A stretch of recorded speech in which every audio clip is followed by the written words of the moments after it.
लंका के मुख्य द्वार तक पहुंच चुके थे और वहां पर पहुंचकर उन्होंने रात के समय लंका में प्रवेश करने का निर्णय लिया। अब आगे का वृत्तांत सुनिए। मसक समान रूप कपिधरी, लंकहि चलेउ सुमिर नर हरि। नाम लंकिनी एक निशिचरी, सो कह चलसी मोहि निंदरी। हनुमान जी ने मच्छर के समान रूप धारण किया और उन्होंने लंका में प्रवेश किया। तो लंका के द्वार पर एक राक्षसी थी जो वहाँ पर पहरा दे रही थी। उसका नाम था लंकिनी। जब उसने हनुमान जी को छोटे से रूप में प्रवेश करते हुए देखा तो वह उनके आगे आकर खड़ी हो गई और बोली कि अरे दुष्ट, मेरा निरादर करके कहाँ जा रहा है? जानस नहीं मरम सठ मोरा, मोर आहार जहाँ लगी चोरा। उसने कहा कि तू मेरा मर्म नहीं जानता है, यानी अभी तक तुम मुझे नहीं जान पाया।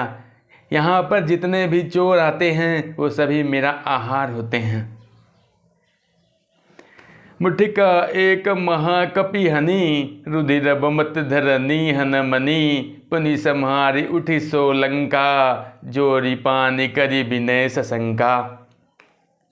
जब उसने ऐसा कहा तो हनुमान जी ने उसे एक घूसा मारा। एक घूसा, वो घूसा लगते ही वह खून की उल्टी करती हुई जमीन पर गिर गई। उसके बाद लड़खड़ा कर उठती हुई हाथ जोड़कर बोली, जब रावण ही ब्रह्मवर दीन्हा, चलत बिदंच कहा मोहि चीन्हा। बिकल हो सित कब के मारे, तब जान निशिचर संहारे। उसने हाथ जोड़कर विनय पूर्वक हनुमान जी से माफ़ी मांगते हुए कहा कि जब ब्रह्मा जी ने रावण को वरदान दिया था उस समय उन्होंने चलते वक्त मुझसे कहा था कि जिस दिन तू एक बंदर के मारने से विकल हो जाए उसी दिन समझ लेना कि अब राक्षसों का अंत निकट है। तात मोर अति पुण्य बहुता, देखे नयन राम कर दूता।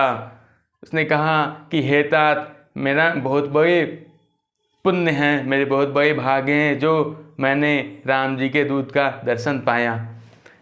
तात स्वर्ग अपवर्ग सुख, धरिय तुला एक अंग।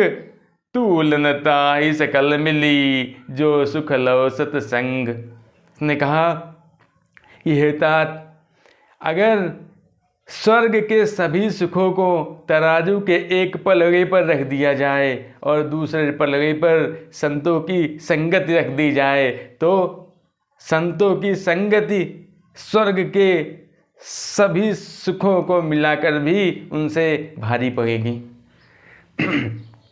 प्रविशि नगर की जय सब काजा, हृदय राखी कवसलपुर राजा। गरल सुधा रिपुक करहि मिताई, गोपद सिंधु अनल सितलाई। उसने आगे कहा कि आप अपने हृदय में श्री राम जी को धारण करके लंका में प्रवेश कीजिए और उनका काम कीजिए। भगवान के कार्य करने के लिए जो निकलते हैं उनके लिए जहर गरल जो होता है वह अमृत के समान हो जाता है। गरल सुधा रिपु करहि मिताई। गरल यानी जहर सुधा बन जाता है, अमृत बन जाता है। और रिपु करहि मिताई यानी जो दुश्मन होते हैं वो मित्र बन जाते हैं, जो शत्रु होते हैं वो मित्र सा व्यवहार करने लगते हैं। गोपद सिंधु अनल सितलाई। समुद्र जो है उथला हो जाता है और अनल यानी आग शीतलता प्रदान करने लगती है। गरुड़ सुमेरु रेणु समताही, राम कृपा करि चितवा जाही। काकभुसुंडी जी गरुड़ जी से कहते हैं कि हे गरुड़, जो भगवान का काम करने के लिए निकलता है उसके लिए सुमेरु पर्वत मिट्टी के एक कण के समान हो जाता है। गरुड़ सुमेरु रेणु समताही। सुमेरु पर्वत रेणु के समान यानी मिट्टी के एक कण के समान हो जाता है। राम कृपा कर चितवा जाहीं। जिस पर भगवान की कृपा दृष्टि पड़ जाती है उसके लिए सुमेरु जैसे पर्वत मिट्टी के कण जैसे समान हो जाते हैं। अति लघु रूप धरे हनुमाना, पैठा नगर सुमिर भगवाना। मंदिर मंदिर प्रतिकर शोधा, देखे जहाँ तहाँ अगणित जोधा।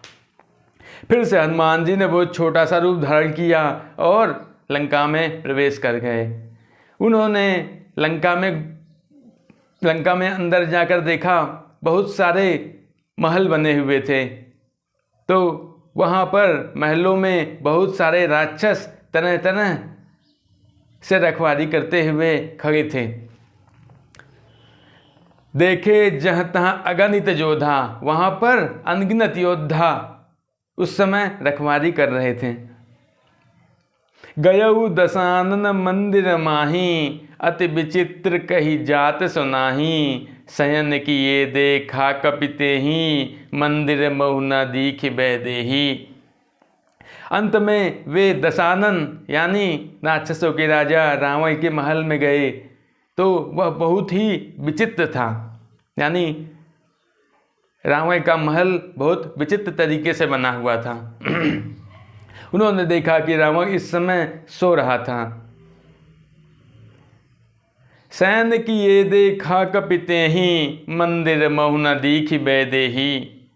उन्होंने देखा कि रावण इस समय वहाँ पर सो रहा था, लेकिन उस महल में कहीं भी उन्हें सीता जी दिखाई नहीं दी।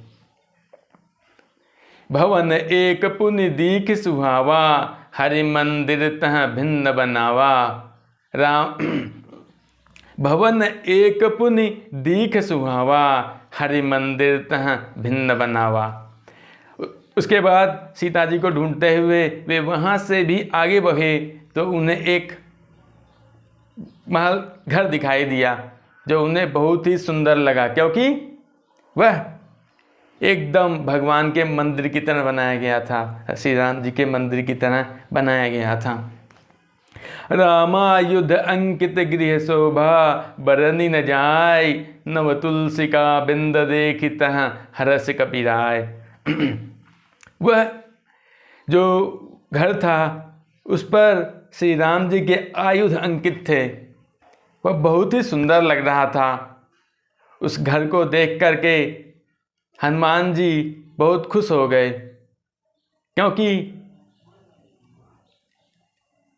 उन्हें उस घर को देखकर समझ में आ गया कि यहाँ पर कोई सज्जन व्यक्ति रहता है। उस घर के चारों तरफ नए नए तुलसी के पौधे लगे हुए थे और घर पर श्री राम जी के आयुध अंकित थे।